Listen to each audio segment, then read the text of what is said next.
Bonjour et bienvenue pour ce premier épisode d'un podcast qui est consacré à la finance d'entreprise et tous les sujets connexes. Donc ça va aller de la comptabilité, l'évaluation d'entreprise, l'intelligence artificielle, voilà. Mais principalement sur des points d'actualité. Alors, je me présente, moi je suis Philippe Campos, je travaille dans le secteur de la finance. Donc je suis plutôt spécialisé dans tout ce qui est audit d'acquisition, évaluation d'entreprise, tout ce qui est évaluation de préjudice. Alors j'ai une expérience d'aujourd'hui de près de 25 ans. C'est un partage d'expérience, un partage d'idées aussi. Je fais des formations en ligne, mais c'est vrai que c'est beaucoup plus compliqué à les faire parce que le fait de filmer, ça demande un temps de préparation qui est beaucoup plus lourd. Donc c'est quelque chose que, en fonction du temps disponible, que j'aimerais faire de manière plus régulière. Pour ce premier épisode, j'aimerais parler d'un sujet qui fait débat, l'intelligence artificielle. On va dire depuis à peu près 1 an environ, en particulier avec l'arrivée de ChatGPT, on parle beaucoup de l'intelligence artificielle. Et c'est pas un sujet théorique. Ça existe déjà depuis assez longtemps, hein. Les premiers développements d'intelligence artificielle, c'est dans les années 50. Il y a eu une période de flottement parce que c'est lié aussi on n'en manquait pas d'idées, mais à la capacité des ordinateurs de répondre à ce qu'on pouvait faire avec l'intelligence artificielle. Aujourd'hui, effectivement, on a les ressources, on a les capacités. Et donc, c'est une course effrénée, aujourd'hui, à l'intelligence artificielle. Ça va extrêmement vite. Donc, le plus connu c'est aujourd'hui ChatGPT de OpenAI. Vous avez Bard de Google, il y en a plusieurs. C'est principalement, ça vient des États-Unis.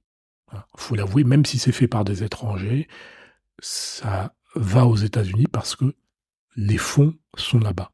Ça ne veut pas dire qu'en Europe, il n'y a pas de développement. En Asie aussi, en Chine, il y a certains acteurs. Donc, pour illustrer, vous avez un acteur français qui a levé à peu près 100 millions d'euros, ce qui est quand même énorme. Mais vous mettez en comparaison, vous mettez OpenAI, qui a développé ChatGPT, qui a développé aussi tout ce qui est traitement de l'image, c'est DALL-E. Vous avez, son concurrent, c'est Midjourney, par exemple, hein, donc tout ce qui est génération d'images, c'est extrêmement impressionnant, si vous avez eu l'occasion de le voir. OpenAI a financé, je crois aujourd'hui, à ce jour, plus de 11 milliards. Ils ont levé plus de 11 milliards. Donc 1 milliard, c'est 1000 millions, hein, pour bien cadrer le chiffre. Donc ça veut dire que ils ont levé plus de 11 000 millions de dollars. Le concurrent français, si on peut appeler ça un concurrent, Mistral, c'est environ, ils ont levé là, je crois, un peu plus de 100 millions d'euros. Donc vous voyez que c'est pas la même cour. Alors ça veut pas dire que Mistral, ils vont pas approfondir et aller plus loin. Et puis ils vont se segmenter sans doute, hein, ça va être beaucoup moins général, mais voilà. Il n'y a pas de concurrence en Europe. Hein, on ne va pas concurrencer ChatGPT avec des acteurs européens. Peut-être chinois un jour, mais pas pour le moment. Donc, et aujourd'hui, c'est des modèles qui permettent, c'est des modèles ouverts. Donc, beaucoup de logiciels sont basés sur la technologie de ChatGPT. Donc, ça fait véritablement, comme à l'époque de Google, c'est le nouveau Google, hein, faut le dire. Bon, les usages, ils sont divers et variés. Hein. Je ne parle pas spécifiquement de ChatGPT, mais donc comme on l'a vu, ça va du traitement de l'image, ça va de l'assistance à de nombreux métiers, comme la médecine. Hein. Alors certains me diront, oui, mais il n'y a pas l'empathie. Eh bien, il y a une étude qui a été faite par des chercheurs qui ont montré que l'intelligence artificielle avait plus d'empathie dans les traitements, les solutions, que des humains, que des personnes physiques. Après, ça dépend des modèles, comment ils sont développés. Mais écrivez, Même, j'ai envie de dire, aujourd'hui, vous pouvez même parler à ChatGPT. Vous avez l'application, vous discutez avec lui et vous avez l'impression parfois d'avoir affaire à un humain. Et ce qui est assez, parlant, c'est que quand vous parlez pour le justement, ou quand vous écrivez, vous lui dites: «Voilà, je pense faire ci, faire ça». Voilà, vous discutez avec cette intelligence artificielle. Si elle vous émet un avis, si elle, vous parle, eh bien, elle va tout de suite mettre les points positifs en évidence. Donc, comme si vous avez quelqu'un qui est dans la bienveillance, qui va vous parler, qui va vous conseiller, qui va vous mais qui ne va pas vous casser, par exemple. Hein. Donc c'est assez flagrant. Donc, bien sûr, c'est pas un être humain, mais il y a de l'affect. C'est-à-dire qu'elle fait attention aux mots qu'elle utilise, elle fait attention au format. Alors, sur ChatGPT, après, on peut imaginer que d'autres développent des modèles, cassants, des modèles, blessants. Donc ça dépend qui a la main finalement. Mais aujourd'hui, ce qui se passe, c'est que ça va extrêmement vite, comme je le disais. C'est des moyens colossaux. Probablement que ChatGPT va continuer à évoluer, que de nouveaux acteurs vont émerger. Bon, il y a Bard, j'ai testé, à mon sens, il est moins, abouti, moins performant. C'est véritablement, quelque chose de quand vous le testez vraiment, hein, c'est quand vous le testez vous-même, c'est perturbant. C'est perturbant, mais vous pouvez faire de nombreuses choses avec. Alors oui, les personnes, quand je discute avec, des amis ou des gens que je connais, ça leur fait plus peur qu'autre chose, notamment pour l'emploi. Ce que je peux comprendre, hein, aux États-Unis, même en France, je crois qu'il y avait une société qui par exemple, une société qui faisait dans tout ce qui est revue de presse.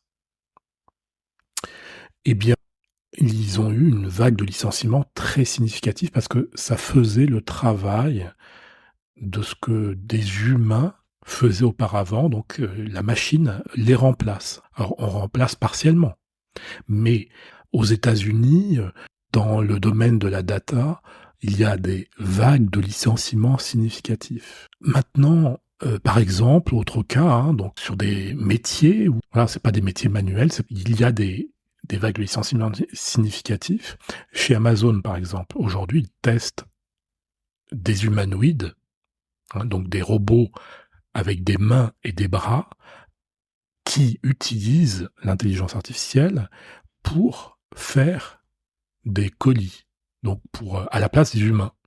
Donc c'est testé aujourd'hui. Aujourd'hui, Elon Musk dit, je ne sais pas si ça se vérifiera, mais j'ai tendance à le croire, que dans 4-5 ans, il pourra commencer la production à des millions d'exemplaires d'humanoïdes dotés de l'intelligence artificielle pour vous aider dans les entreprises ou dans les domiciles. Hein. On peut imaginer pour faire la vaisselle ou le ménage, je ne sais pas, à un prix, bon, ça reste cher, mais un prix accessible, moins de 20 000 € ou 20 000 $. C'est ce qu'il a dit.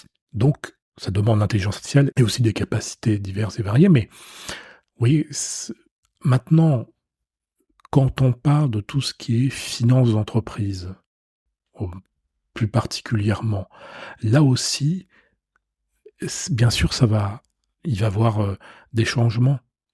Bien sûr, on n'est qu'au début. Hein. Je vous le dis, ça fait à peu près 1 an, mais ça va à une vitesse. Et moi, je regarde ce que ça peut faire. Je vais prendre un exemple. Imaginez, vous êtes, je sais pas, chef d'entreprise ou comptable, ou vous devez examiner des factures. Vous en avez 1000 ou 2000 en PDF, hein, mais qui ne sont pas issus d'un logiciel comptable. Donc, ils doivent être répertoriés dans un fichier Excel, hein, pour différents contextes, hein, des analyses, etc. Imaginez que vous devez les répertorier à la main, sous Excel. Donc ça peut être 2-3 semaines, 1 mois de travail, hein, avec plusieurs informations, etc. Avec l'intelligence artificielle, comme ChatGPT, vous allez il y a un petit peu de travail de paramétrage, de regarder, d'identifier. Vous pouvez avoir des formats de factures différentes, et cetera. L'objectif, si c'est par exemple de prendre le nom du client, le nom l'adresse, les montants hors taxes, les différentes natures de prestations, les montants TTC, et cetera, le régime de TVA. Donc il y a un petit peu de paramétrage. Et vous lui donnez ces 1000 ou 2000 factures. Et il fait ce tableau Excel en 20 secondes. Donc, on va dire, au global, les paramétrages, les tests, et cetera, ça vous prend une journée. Contre 2-3 semaines, un mois. Bon, est-ce que vous, si vous devez le faire, est-ce que vous passez par l'intelligence artificielle ou est-ce que vous allez demander à quelqu'un de passer vous-même un mois à le faire, hein? Ça peut être différents contextes, c'est un exemple.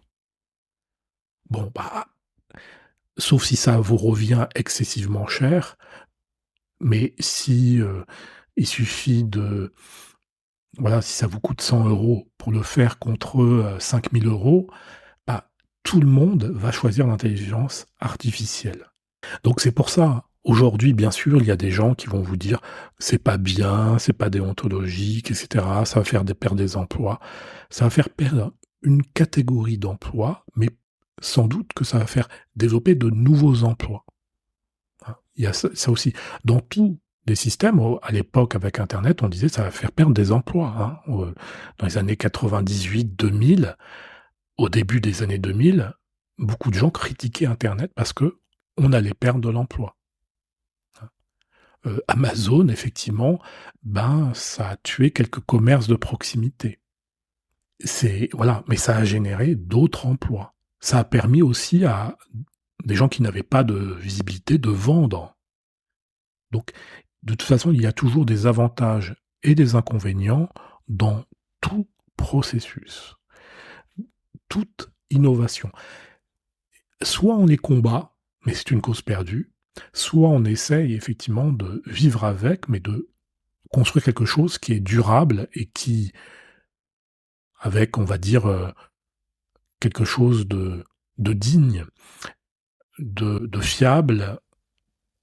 Si je prends par exemple à l'époque, justement dans ces débuts des années 2000, il y avait le dirigeant, le président, d'Orange à l'époque.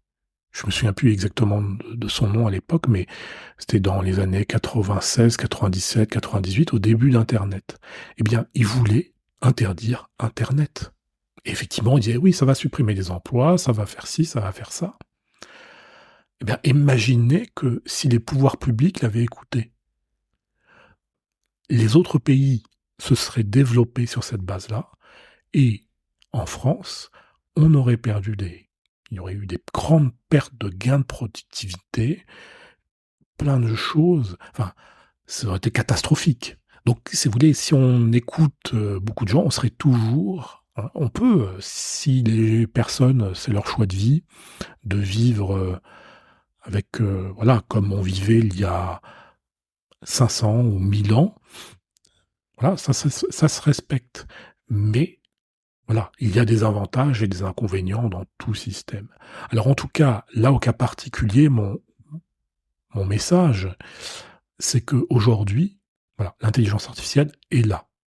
Moi, je suis plutôt partisan d'avoir quelque chose de, on va dire, positif, de considérer que c'est un outil, hein, c'est pas une fin en soi. Bien sûr, il y a des limitations. Alors bon, après, il faut pas se leurrer, hein, parce que certains vont dire: «Oui, ça va trop vite». C'est vrai que ça va excessivement vite, mais par exemple, quand Elon Musk dit: «Ça va trop vite, il faut arrêter», non.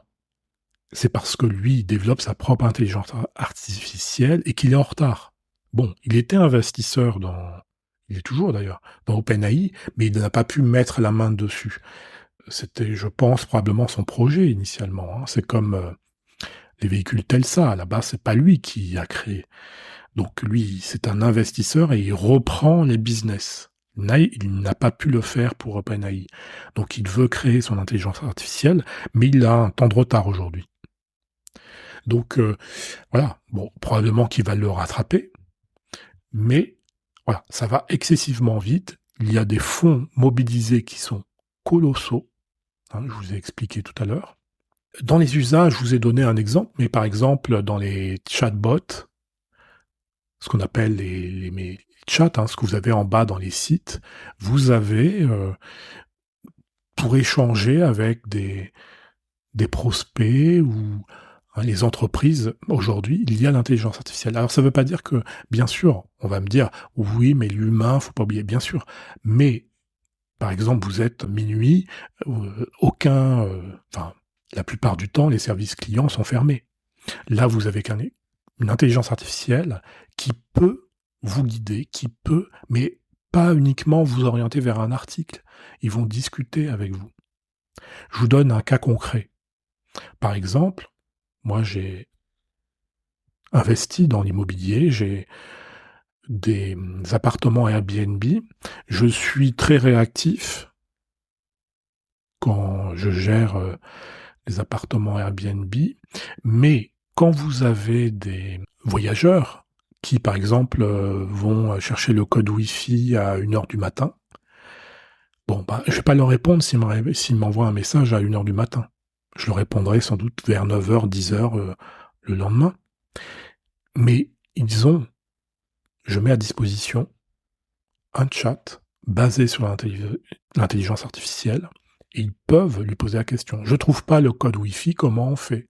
Eh bien, le chatbot va leur donner le code Wi-Fi. Et si jamais il rentre et dit ça marche pas, le chatbot va lui dire c'est quoi le mot de passe que vous avez renseigné?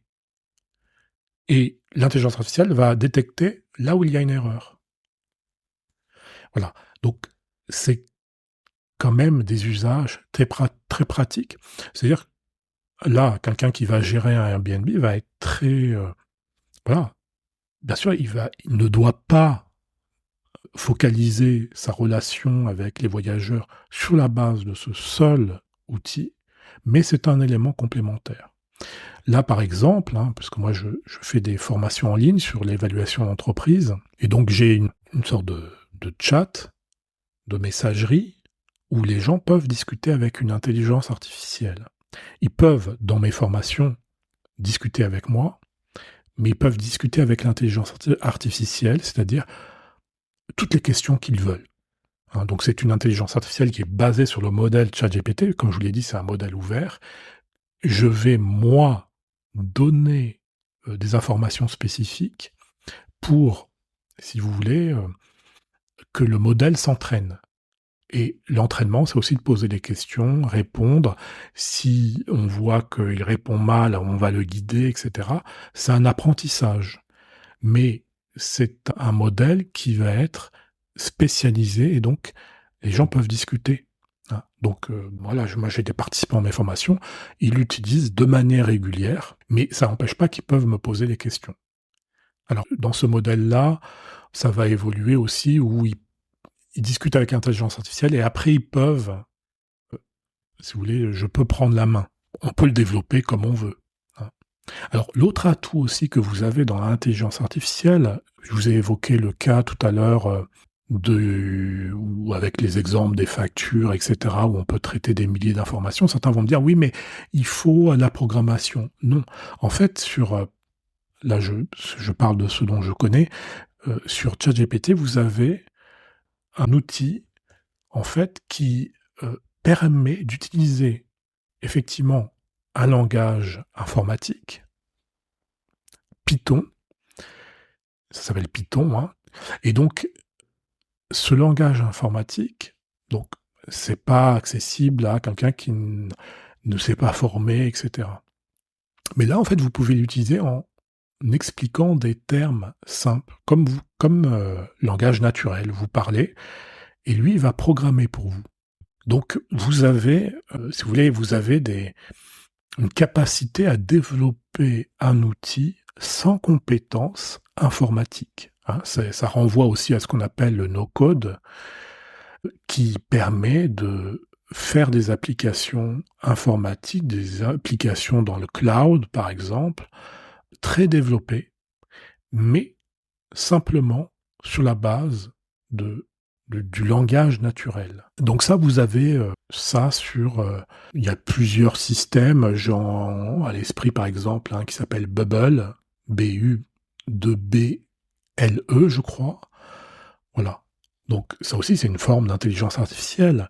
Vous avez... mais bon, avec ChatGPT, vous avez cette possibilité d'analyser et d'utiliser un langage informatique, mais en discutant avec lui. Alors ils peuvent pas tout faire, mais éventuellement, après ça vous orientera vers quelqu'un de plus expert. Donc sur l'intelligence artificielle, c'est un vaste débat. Aujourd'hui, c'est un sujet qui reste ouvert. Bien sûr, c'est un sujet aussi philosophique parce qu'on peut, certains peuvent l'utiliser on va dire, dans le mauvais sens du terme. Moi, ce que je vois, c'est plus les aspects positifs. Et bien sûr, il y a des effets aussi négatifs. Voilà, est-ce que... Bon, ça c'est un vaste sujet, j'ai pas de réponse toute faite, mais c'est un élément quand même de discussion sur l'intelligence artificielle, en tout cas dans tout ce qui est métier, toutes les professions libérales, les entreprises, dans la formation, etc. En théorie, voilà, ça n'a pas de limite dans les usages.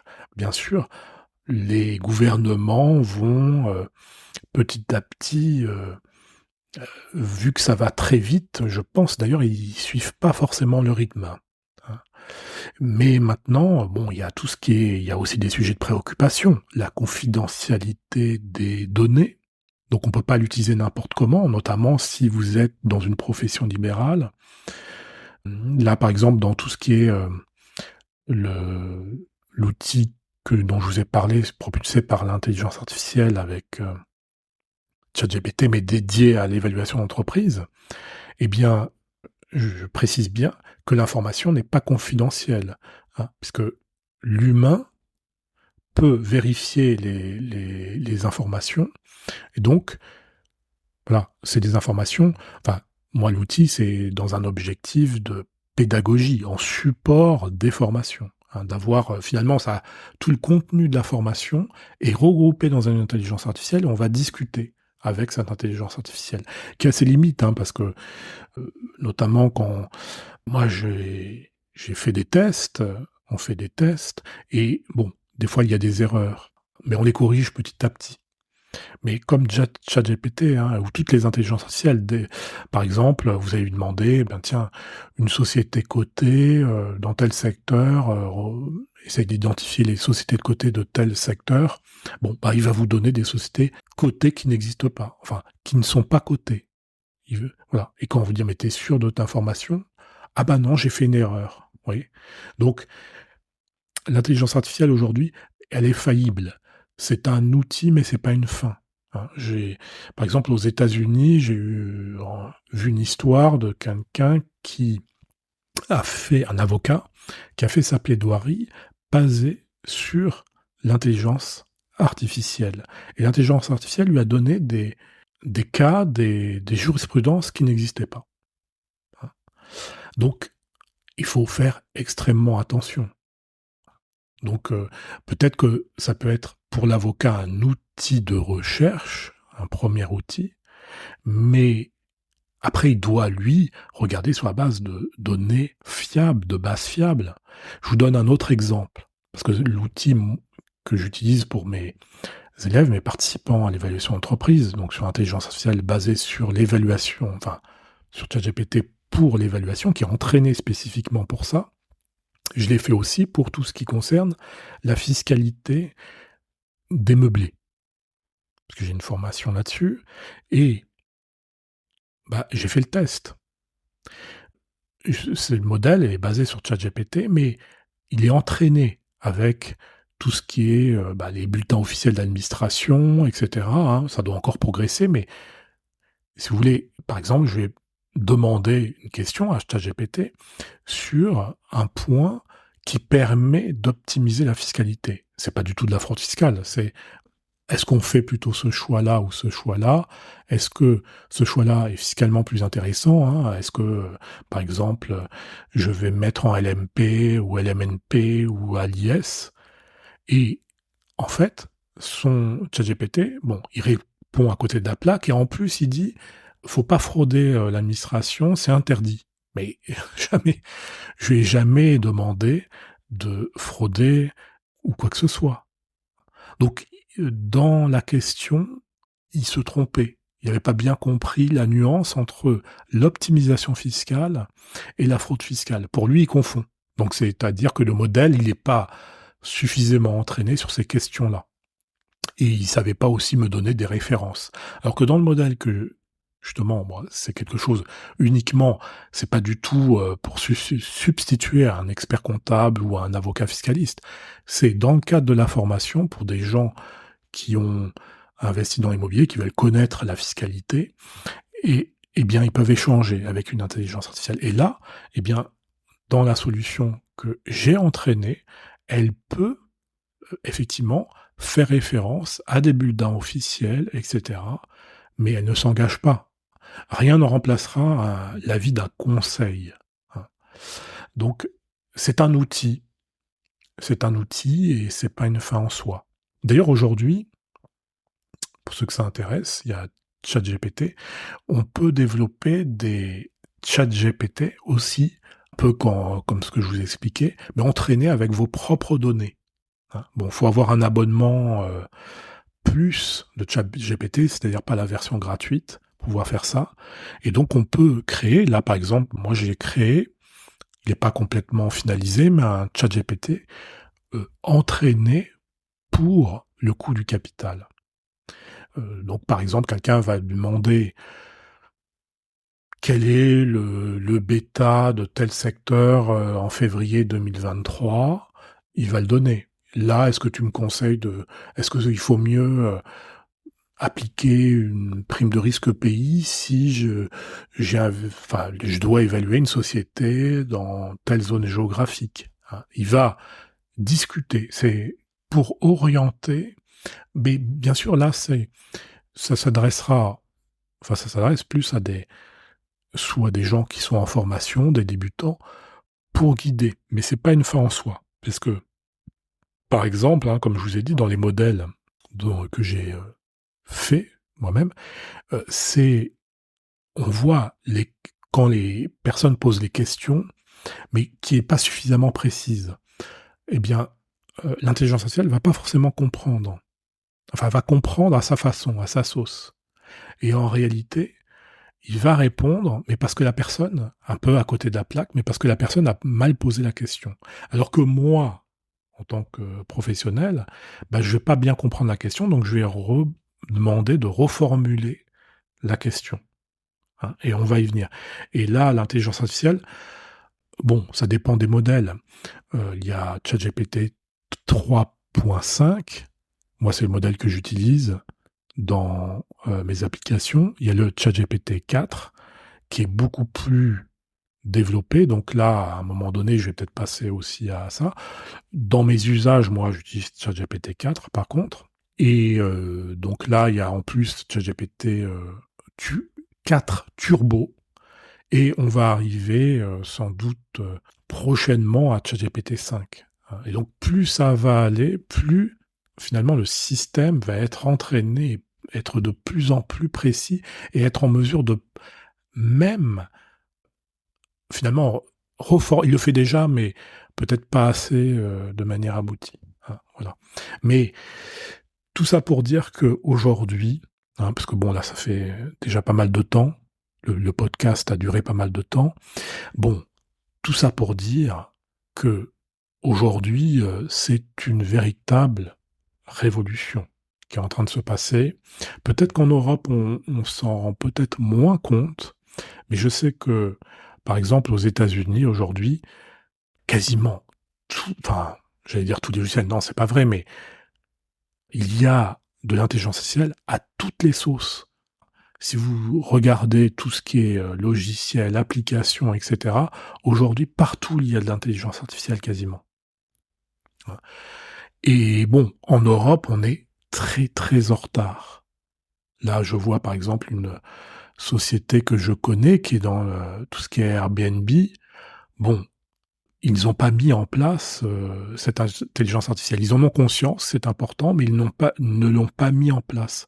Bon, bah, pour moi, ça, c'est quelque chose qui est fondamental, hein, pour des startups qui veulent se différencier, hein.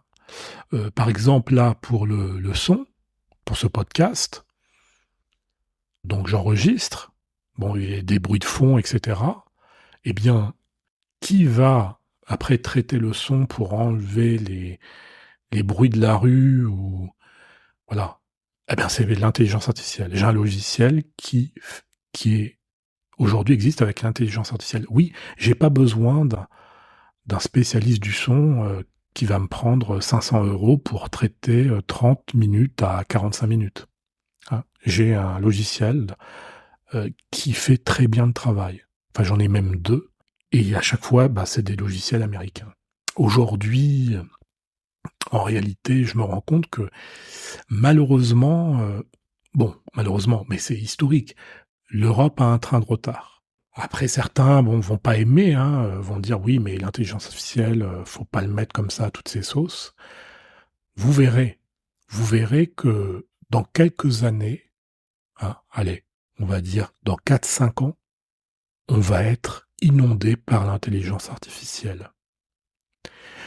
L'autre cas, par exemple, on va être inondé dans différents contextes. Le doublage, par exemple, d'acteurs. Hein. Aujourd'hui, c'est des professionnels qui doublent. Eh bien, à un moment donné, vous allez avoir la voix des vrais acteurs qui va être traduite en automatique. Ça se fait déjà. Hein. Il y a un produit qui existe qui s'appelle HeyGen. Ça fait on en a parlé beaucoup. Hein, donc ça arrive. Et on n'est qu'au début. Ça va encore s'accroître. Donc c'est pas de la science-fiction, c'est pas des articles, c'est vraiment, on est dans le cas concret. Je dis ça parce que je vois beaucoup, justement, le problème c'est ça, c'est en France, beaucoup d'articles sont extrêmement théoriques. Oui, ça va servir pour telle profession, ça va servir dans telle profession, mais on voit pas de cas concret. Parce que, en fait, ça reste de la théorie. Je généralise, hein, on va dire, mais si vous voulez, voilà, ça demande ça demande un effort, un investissement au départ. Mais après, quand vous voyez les usages que ça permet de faire, moi, il m'a pas fallu très longtemps pour être convaincu. Voilà sur ce premier épisode. Donc, j'espère que ce format vous plaît. Hein. Je parle, on va dire, de manière naturelle. Enfin, là, c'est pas une formation, hein, c'est un échange, des éléments de réflexion. Moi, ma position, elle est complètement fermée non plus. Hein. Donc, voilà. En tout cas, ça vous donne un peu le tempo, le sens de ces podcasts, de ces épisodes qui vont être faits sur différents sujets. Hein. J'ai pas de programme prédéfini. Et puis, c'est aussi en fonction du temps. Parce que c'est ce dont je manque le plus, mais je trouve quand même que c'est intéressant de discuter de ces sujets-là. Mais écoutez, sinon, j'étais très content de faire ce podcast et j'espère vous dire à bientôt.